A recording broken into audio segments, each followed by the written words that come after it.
Eu descobri que ser professora era o que eu queria, o que eu faria desde nova. Aí, quando eu disse a vocês que eu comecei a dar aula com 14 anos, contra a vontade do meu pai, foi porque é assim que eu fiz. Porque primeiro optei pelo curso pedagógico, ao invés do curso científico, né, que à época eram as duas possibilidades. E, para surpresa de muitos, eu escolhi o curso pedagógico, Escola Normal, Instituto de Educação Rui Barbosa, que me deu uma experiência, não só me propiciou uma experiência pedagógica muito importante, mas para a minha vida adulta, para a minha vida como profissional, porque eu tinha feito, eu e meus irmãos, lá no Santo Antônio, no curso primário, numa escola particular próxima, onde estudavam as pessoas ali próximas. E depois disso eu fiz a opção, que era aqui as pessoas que queriam ir adiante, faziam que seria a formação científica. Eu optei pelo pedagógico no Instituto de Educação Rui Barbosa. Por que esse destaque? Para vocês terem uma ideia, da minha turma, que era uma turma grande, foi uma turma grande de formandas do curso pedagógico, apenas eu fiz vestibular e passei assim, passei em primeiro lugar. Essa descoberta tão cedo da minha, que a área de minha realização seria a licenciatura, seria o ensino, ou já por essa escolha, que de fato foi a partir dela que eu aprendi, ou comecei a aprender da forma mais complicada possível o que é educar, o que é escola. Não foi uma experiência muito rica, mas uma experiência rica que foi rica, eu fui confirmar mais adiante. Na época, por exemplo, eu me ressenti porque era uma escola só de mulheres, na época que eu queria ter colegas homens. Eu comecei aqui em Aracaju e no período que eu fazia faculdade, eu dei aula numa escola que era de SENEC, era campanha de educação nacional, alguma coisa assim. Isso eu fazendo a faculdade. Quer dizer, eu já tinha dado aula primeiro no Colégio Walter Franco, que era uma escola de Siqueira Campos, e depois eu fiz, no tempo da faculdade, fui professora em escola da SENEC, no caso, em Salgado, que era um sacrifício, ia no carro do diretor da escola, que era um Fusquinha, em geral o carro furava pneu, quebrava na volta, para no outro dia acordar e ir para a faculdade. Foi assim, foi o curso que eu queria, foi onde eu me encontrei, né?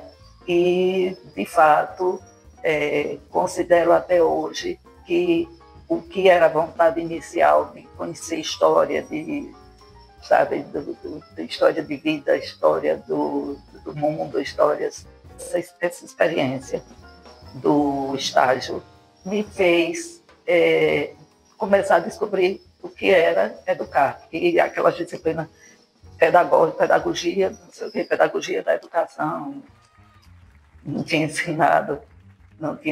Foi ver a realidade com a exigência de uma disciplina que seria avaliada pelos critérios que a professora, era uma história que nos Estados Unidos, os flanelógrafos eram da educação americana, as figurinhas, com desenhos, não funcionava. Então, coisas assim que me marcaram como pessoa, sabe, que me fizeram entender onde começam as diferenças, porque não tinham perspectiva. O maior degrau que pleiteavam era o curso normal para ser professora de curso primário, mais do que isso, ninguém tinha perspectiva de fazer vestibular, era só formar para ser professora primária. E o meu projeto era outro. Depois, pessoas com de um segmento que eu não sei se seria meu pai um comerciante com 5 filhos, né? A gente tinha o básico, né? E tinha principalmente o apoio da família, né? E de meu pai e minha mãe, embora tivessem só o curso primário do interior. Mas a expectativa era que nós estudássemos, o investimento todo deles era nesse sentido. E aí vieram essas outras experiências de lecionar numa escola do interior, como foi em Salgado, pela SENEC, História, aí lecionei História, Geografia, sabe? Com essa experiência de viajar à noite, de estrada, etc. E no outro dia ir para a sala de aula. Pois bem, e aí ingresso na universidade, ali na Rua de Campos, aluna quer dizer, como colega, agora fiz primeiro a faculdade, né, e depois professora, logo que eu terminei, fui fazer mestrado, fui para o Rio de Janeiro, na Federal Fluminense, com mais 2 colegas que tinham se formado no meio do ano como eu. Os 2 não passaram e eu passei. E eu já era professora do Estado. Eu tive que me virar no Rio de Janeiro com um salário que, às vezes, no meio do mês, acabava. E, enfim, passei o que Deus quiser e fiz o curso. Aí, quando eu estava no último período do curso, como aluna do mestrado, a Universidade, o Departamento de História abriu um concurso. Eu vim, quer dizer, eu já estava terminando. Fiz um primeiro, fiquei em segundo lugar. Logo depois teve outro e eu passei em primeiro lugar. Então agora foi assim, passei, tenho que começar. Uhum. E fiz isso. E aí lá na Rua de Campos, colega dos que foram meus professores, depois eu vou mostrar aqui a vocês uma foto, o meu cabelo, vocês vão ver, não dá para ninguém imaginar, que era black. Tem uma foto aqui que as pessoas quando veem não é possível, porque depois que ficou branco, meu cabelo não era assim não, depois que ficou branco, ficou liso. E dava aula com colegas que foram meus professores e a diretora, por exemplo, do curso do Centro de Educação e Ciências Humanas, foi minha professora. Eu usava roupa curta. E ela várias vezes ofereceu o guarda-pó e eu dizia, eu não quero guarda-pó. Vá para a sala de aula com guarda-pó, eu não quero guarda-pó. E nunca fui para a sala de aula. Me recusei a usar aquele guarda-pó que na expectativa dela era para ser usado, porque minha roupa era curta, né, de tamanho curto. Eu acho que por aí já vai dando para ver porque eu acabei chegando à presidência do sindicato e comecei dando aulas de História Econômica. Não tinha alunos do curso de História, que só fui ter, a época com essa disciplina, História Econômica em geral, História Econômica do Brasil, eu tinha alunos de vários cursos da universidade, mas não tinha o encontro com os alunos do curso de História, que só foi começar a acontecer mais tardiamente. Quer dizer, na verdade, foi quando eu assumi História de Sergipe. Eu nem vou precisar linha. Vou falar um pouco de como eu vivi essa experiência prática, de quem foi o grande influenciador, não é? Que foi meu irmão, em memória, professor Luiz Alberto. Ele morreu já há mais de 10 anos, foi um dos fundadores do PT, era professor do Departamento de Ciências Sociais. E ele foi contemporâneo de Deda na ação política, né, nos cargos, nas tarefas, etc. Foi ele, na verdade, quer dizer, se eu tinha, de uma forma natural, acho que até pelo fato do meu pai ter uma vida que estava como comerciante, ele estava entre os fregueses, que eram médicos, advogados, etc. Era um armazém, eles botavam cestos e botavam as coisas lá. E aquelas pessoas que viviam no mercado, que eram, fora as pessoas que iam fazer compra, aqueles que viviam mesmo, que transitavam ali o tempo todo.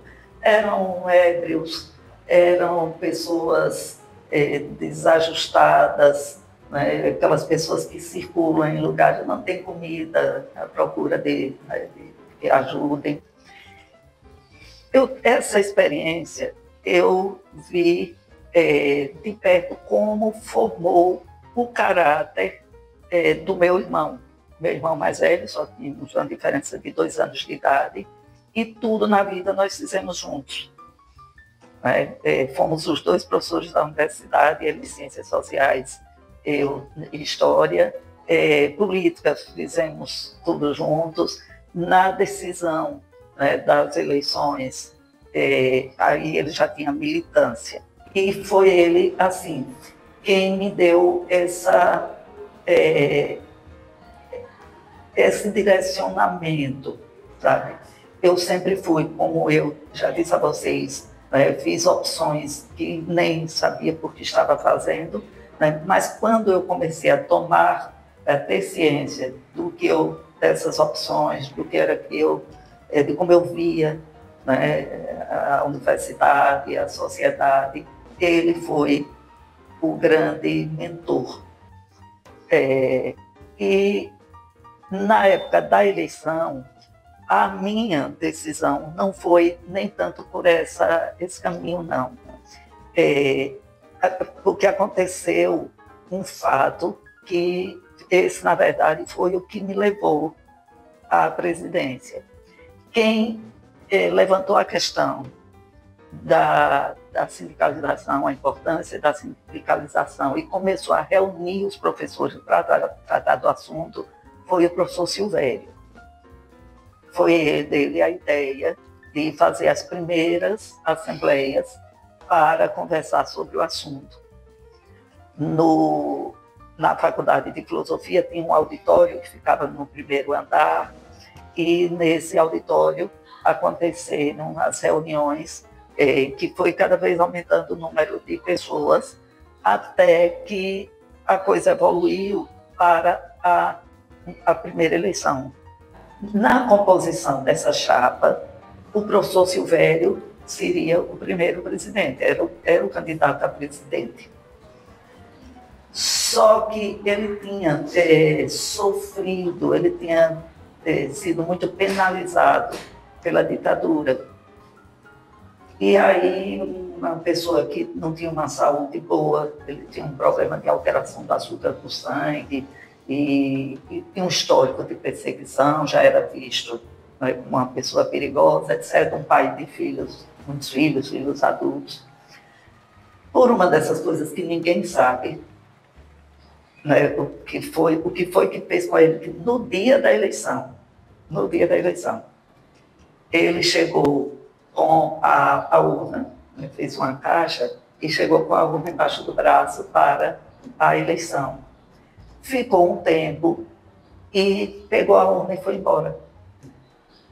Eu tenho a lembrança visual desse fato, porque ali, não sei, porque eu não entro no IPES há muito tempo, tinha uma área no meio, que embaixo tinham jardinagem, os bancos onde ficávamos.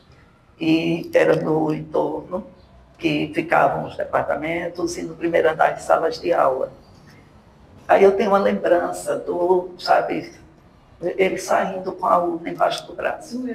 E aí nunca se soube, ele nunca falou sobre que quem conhecia ele sabia que foi o temor, né? Eu acho que a família também já eram filhos adultos que deve ter pressionado, né? Porque a gente ainda não vivia, já não era mais, né? Aí começo dos anos 80, mas principalmente quem tinha sofrido perseguição tinha medo, muito medo, tinha trauma. E aí o que aconteceu? Das pessoas que já tinham, já estavam envolvidas, 3 mulheres acabaram assumindo o papel provisório de organizar uma outra eleição. Por coincidência, 2 delas, inclusive, grávidas. Você falou das mulheres, mas eu digo que foram mulheres importantes.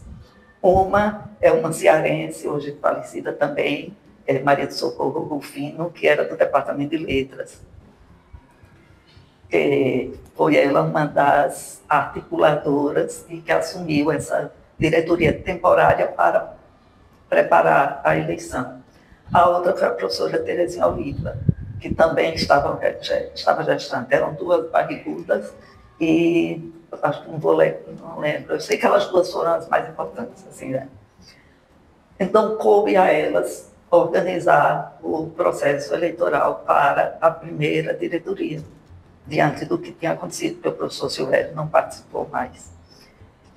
E, bom, chegaram ao meu nome, aí com certeza já foi com a anuência e a participação do meu irmão, né, que foi um dos mentores do sindicato, e a coisa chegou para mim assim: olha, você vai ser candidata a presidente da DUF. Eu, como assim? Como assim? Eu vou ser candidata a presidente?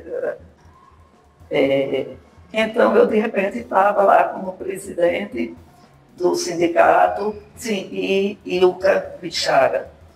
Ilka Bichara, ela ficou também num cargo de segunda secretária, mas, para mim, foi a pessoa que me deu a base prática para essa primeira fase, para a montagem do sindicato. Ela, até hoje nós somos amigas, irmãs também. Ela é baiana, né? Chegaram as duas da Bahia para aqui, e Ilka, desde que chegou, nós nos aproximamos.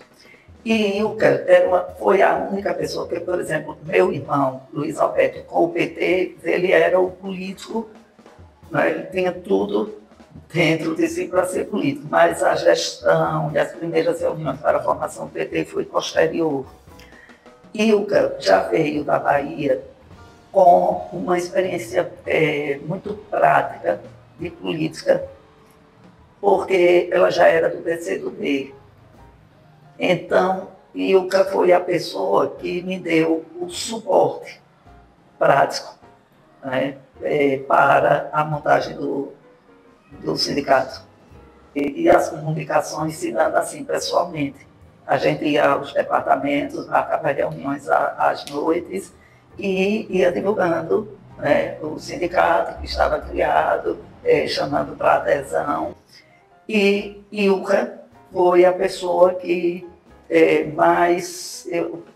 eu não tinha experiência nenhuma, foi a pessoa mais importante nessa fase de montagem e de formação política.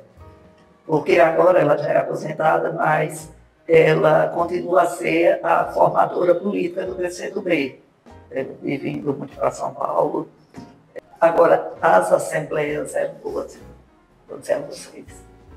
Teve épocas que valia a pena ir para a Assembleia e conseguir vencer uma proposta, porque era acirrada, a disputa era acirrada entre os de direita, aqueles que, para eles, a universidade deveria ser de elite, contra mudanças, etc. E esses que, né, que tinham um grande mentor e um grande discurseiro no meu irmão, que era quem a coisa estava lá pegando fogo, quando ele subia, todo mundo esperava para ver a proposta, tanto os que eram contrários, como os que eram a favor. É uma coisa natural em mim. Eu sempre gostei de ler. E aí eu acho que a leitura me levou nessa direção. Porque meu irmão fez serviço social, aí sim. Ele pegou, inclusive, o período, ele foi logo assumir o diretório, foi ainda chamado para prestar depoimento no Exército. Minha mãe quase morre, né, porque foi na época que ainda estavam prendendo os sergipanos. E ele, assim que entrou na Faculdade de Serviço Social, ele assumiu o cargo no diretório acadêmico. Mas, da minha parte, não tinha experiência, não. E a escolha de História não foi assim, resultado com a influência de um professor, não. Agora, fui muito feliz por ter coincidido a entrada, como eu disse a vocês, com o professor Silvério foi, de fato, o que mais me marcou, porque no primeiro semestre, eu como aluna do curso de História, o professor Silvério organizou uma semana de estudos, providenciou a vida de uma professora de Santa Catarina, e depois disso, ele, estimulando, e a minha vontade também, me fez com que, por exemplo, como monitora dele, eu participasse da arrumação da documentação de Sergipe, no que era, onde hoje é o Museu Sergipano, na época era a Secretaria de Estado da Educação. E aí era um depósito embaixo. E a gente, ali, a gente lanchava, a gente comia, a gente não usava luva, não usava máscara. A sinusite crônica, a rinite. Para pegar hoje... uma bactéria de 1800. Na época as bactérias, tem as bactérias. Mas eu peguei a rinite, que hoje estou agora na fase, inclusive, de exames daqui nasal, por causa dela. E foi desde essa fase. Então, eu participei, do ponto de vista da formação prática, desde o início, manuseando os documentos, depois arrumando, e como professora, aí eu já tinha um mestrado, fiz toda a pesquisa com a documentação daqui, porque o meu trabalho foi sobre a escravatura em Sergipe, a importância da escravatura na economia açucareira. E pesquisava muito. Então, eu frequentava o arquivo como estudante do mestrado e logo depois como professora, já com os alunos fazendo a disciplina prática de pesquisa. Foi muito rico. Nós começamos, para vocês terem uma ideia, nós começamos com as primeiras reuniões e até uma professora que veio de São Paulo para conversar conosco, era um livro não era um livro para a universidade, era um livro para o ensino médio, alguma coisa assim, as primeiras reuniões. A gente estava tateando assim, mas para fazer esse tipo de livro, que não era o que foi o resultado final. Que foi a minha experiência, a vocês, do livro para quinto ano. É muito difícil para quem está há tantos anos pensando, né, para um tipo de público, você mudar. Então, nós não conseguimos. À medida que o grupo foi se reunindo, que foi amadurecendo temas, né, quais os temas, isso foram várias reuniões, várias, para a definição dos temas. Só para definir os temas, nós levamos um tempo, né? E o resultado foi o que vocês têm aí em mãos, que é, né, um livro que realmente ficou acima do que a gente, na verdade, quando começou, achava que ia alcançar. Não houve nenhuma objeção na época, porque tanto as mulheres eram a maioria, né, como eram as pessoas que estavam mesmo capacitadas, né, para fazer. Aí nós já tínhamos, na época, um número pequeno de homens. O professor Silvério, que era um escritor, ele, por algum motivo também que a gente não sabe, ele saiu da história e foi para o departamento de Direito. Nos últimos anos de atividade dele, ele estava no departamento de Direito. E em História mesmo, o predomínio a maioria era mulheres. Os de História mesmo eram poucos. Era mulher, era um departamento e um curso de mulher, de professor. Então. Não tem o creche, né?